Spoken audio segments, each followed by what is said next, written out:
The PS5 is an incredible console, but is it much of an upgrade over the PS4 or PS4 Pro? In this video, I'm going to be showing you all the differences between the two generations of consoles to decide how much of a leap there really is, and whether it is worth the upgrade. Let's do this. The first major thing that comes to mind when comparing a next-gen console to a last-gen console is how different the graphics are. Now, games on the PS4 did look great, but the PS5 has brought native 4K with Raytracing alongside it, which seriously helps to show a huge leap in graphical fidelity. Here we have Marvel's Spider-Man Miles Morales on the PS4 and the same game on the PS5. The lighting of the world is dramatically improved on the PlayStation 5, as are textures. However, the big upgrade here is the ray tracing. Take a look at the reflection in a window and you see real-time reflections on the PS5 compared to texture maps on the PS4. These real-time reflections can be seen everywhere you would expect them to be seen, including glossy surfaces, cars, or even Miles' suit. In terms of texture detail, I think Demon's Souls shows us off pretty well out of the games we currently have on the PS5. The rocks and environment are a lot more detailed than anything we saw on the PS4, so this does give a great idea for how much better games could look in the years to come on PS5. A demo of Unreal Engine 5 was also a great showcase for how spectacular textures can look on PS5, allowing games to use assets you'd see used for CGI in films to be used straight in games instead. When you first play a PS5 game on a 4K HDR TV, you will see an undeniable difference from the image the PS4 could display. As expected, the PS5 certainly wins when it comes to graphics. Moving on to performance, the PS5 also dominates. The PS4 could play games up to 60 FPS, but most games had unstable frame rates or were capped at 30 FPS with a lower resolution. On PS5, your typical PS4 30 FPS game can run at native 4K 60 FPS, whilst PS4 60 FPS games may be able to run at up to 120 on the new system. Games do therefore feel much smoother on PS5 than PS4, but that doesn't mean that 30 FPS is a thing of the past. Games with ray traced reflections, such as both Spider-Man games on PS5, do still run at 30 FPS, albeit at native 4K, with an option to enable performance mode to run at 60 FPS but without the ray tracing. Here you can see the difference between Spider-Man at 30 FPS on PS4 and the performance mode on PS5 at 60 FPS. It's a lot smoother for sure and does look better, but it is a shame you can't experience the silky smooth 60 FPS whilst ray tracing is enabled. Hopefully we will see higher frame rates with ray tracing as the generation continues and developers learn to better optimize for the newer hardware. Now, what do the consoles sound like? The thing I hated the most about my PS4 was no matter what I was playing, I would suddenly have a jet engine in my room as well as a pretty powerful heater. It sucked and I refused to play Warzone sometimes because of it. It's clear Sony took this issue to heart, as the PS5 is the quietest console I've heard from them. It's a ridiculously large console, yes, but that does mean Sony were able to keep it ultra cool using liquid metal, combined with a huge fan.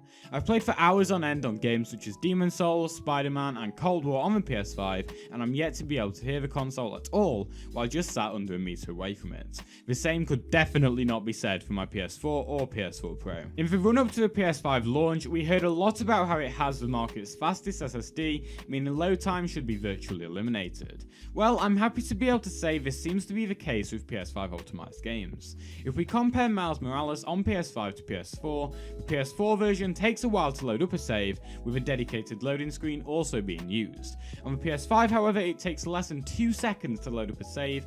That is that fast, Insomniac didn't even bother with adding a loading screen.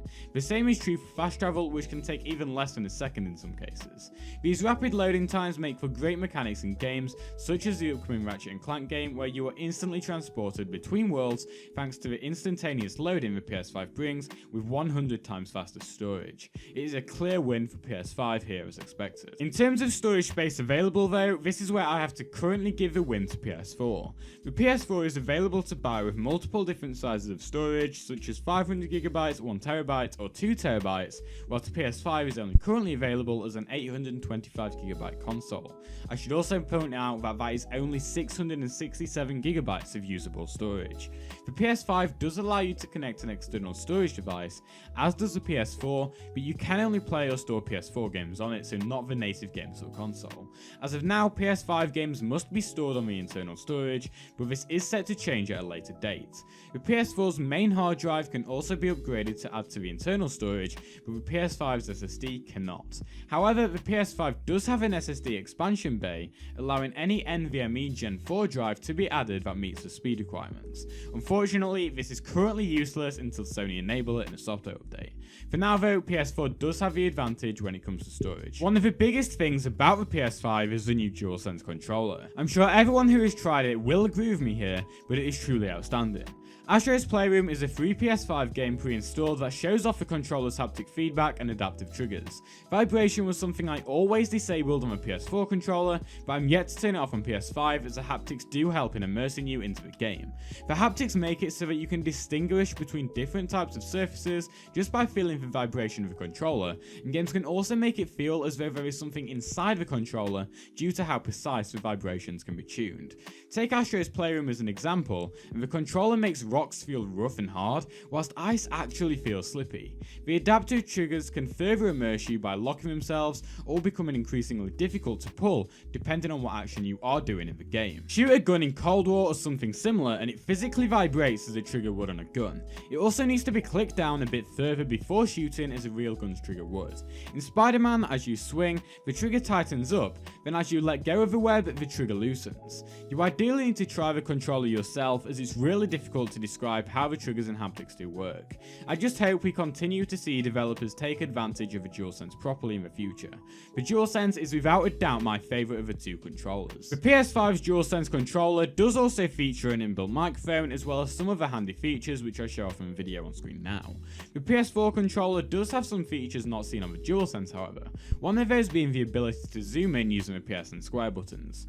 I'm genuinely disappointed this feature isn't on PS5 as I used it a lot within games on PS4, so if that's a feature you might care about, it is only on the PS4.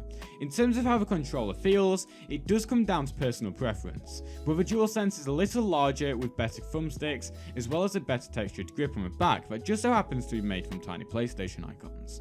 The touchpad and light bar have been adjusted as well, so the light bar can now be seen more easily on the PS5 controller and is no longer reflected by the TV screen in a dark room. Going back to the idea of immersion, audio has also been greatly improved on the PS5. I haven't tried any headset other than the Pulse 3D on the PS5, and I use the Turtle Beach Earforce Stealth 700 on the PS4, but the audio in next-gen games is insane. Boot up Spider-Man and just stand on a building, and when a plane or helicopter flies over you, it feels real to the point that I thought it actually was. Demon's Souls is also a great demonstration of a 3D audio for the PS5. Some PS4 games will support 3D audio with the Pulse 3D headset, but it isn't quite to the same extent. Audio is great on both consoles though with most headsets, providing an immersive experience no matter what game you're playing. Speaking of games, how does a PS4 stack up against a PS5 in that area? We all know that games are the most important thing when it comes to how good a console is, and both PS4 and PS5 are stashed with outstanding exclusives. All PS4 games are available on the PS5, some with upgrades, and I have a full video on how you can move your PS4 games over to the PS5 system too. The main thing here is how many games can only be played on the new console. Well, it's actually not that many as of now. Miles Morales, Sackboy, and Horizon Forbidden West all have PS4 versions as well, with Demon's Souls and Ratchet & Clank being some of the few PS5 only games we are aware of. It is unclear right now as to how many PS5 games will also be on PS4 moving forward, but I do have a full video on the topic, so if you want to know whether games in the future will be on PS4 too, then watch the video on screen now. PS Plus Collection is also a PS5 only feature, granting instant access to a ton of awesome games. More can be found about that by clicking the card on screen. Moving on, how do PS4 and PS5 consoles compare in terms of general features and the UI? The PS5 UI is considerably faster with a lot of extra features. One of these main features being the ability to dive straight into games and skip loading screens completely, using the activity cards to load into a task on your most recently played save file. If a friend beats a record of yours on a game, you will be alerted on PS5 and can instantly jump straight to that level in the game using a similar feature. The PS5 also allows you to record videos up to 60 minutes at 4K 60 FPS with HDR enabled. This compares to the PS4, which could only record at 720p 30 FPS or 1080p if you had a PS4 Pro. All the PS5 gameplay you are seeing in this video is captured with the PS5's inbuilt recording feature. On the PS4, earning a trophy would result in a screenshot being taken. Whilst this does happen on PS5, you will also have the option to enable trophy videos. These record the moment as well as add a cool little overlay on screen in addition to the actual trophy notification. However, these do eat away at your storage space. I think this would be a much better feature if we were given the option to choose which trophy rarities were recorded. That's not to say that the PS4 doesn't have any features that the PS5 doesn't have too. One of these being the zoom function mentioned earlier in the video, and another being the custom themes. On PS5, the background adjusts depending on what you are hovering over, whilst on PS4 you can manually set the background to any image you like, or select a whole theme. We have seen some leaks suggesting PS5 might be getting themes in the future, though for now the PS4 wins when it comes to how much the UI can be customised. Overall, for the UI and features, the PS5 is treated just a little better in some areas, and it also works much better with the app, as you can choose any PS5 console you're signed into to pair the app with, rather than just having your primary system set on default like on PS4. So if you do plan on game sharing at all, that is a really nice thing to have. A lot of you probably use your consoles for watching media as well as playing games, and in this area they are basically even when comparing the PS4 Pro to the PS5. Do note that the standard PS4 is a little behind here though, as you cannot watch 4K content. The only advantage PS5 has when it comes to viewing media is that the physical PS5 has a 4K Blu-ray player, not a standard HD one. The PS5 media remote is also available for purchase. As a final point of comparison, the PS5 has improved on a lot of smaller areas that the PS4 didn't do so well with. Internet speeds weren't the best on PS4, but on PS5 that is completely solved, with the PS5 being the only next-gen system to support Wi-Fi 6. Wired speeds are also significantly faster. Copy and update files is still a thing on PS5 unfortunately, but just like internet speeds, it is nowhere near as slow, with it only taking a few seconds or just under a minute. On top of all of this, inbuilt apps such as media players and Share Factory have been completely overhauled too, to make for a vastly improved experience. In conclusion, the PS5 is certainly a much better console as expected, though the extra price might not be worth it to you just yet. There isn't anything that makes owning a PS5 a requirement right now other than Demon's Souls really and the controller, but the system is much better overall, and if you are thinking of upgrading at all, I would urge you to just do it now. Chances are you will end up buying a PS5 in the future if you can, so you might as well buy it earlier to get more out of it before the next major console releases in the distant future. I do understand that some of you might be skeptical of buying one so close to release due to launch bugs, but I've personally had my console weeks now and have only experienced a single crash. This occurred to me when using a Demon's Souls activity card, which stopped the game from booting until I fully restarted the system. Judging from social media, coil whine looks to be the largest issue, though that is something that shouldn't even be noticeable and will also improve over time. All of the major issues you see online are coming from a minority of owners, and a lot of these problems have already been resolved in software updates. If you want to know how to transfer your PS4 data over to your PS5 when you upgrade, then click the video on screen now. Also subscribe and enable all notifications for more PS5 tips, tricks and discussions. Anyway, that's all from me in this video, and I'll see you in the next one.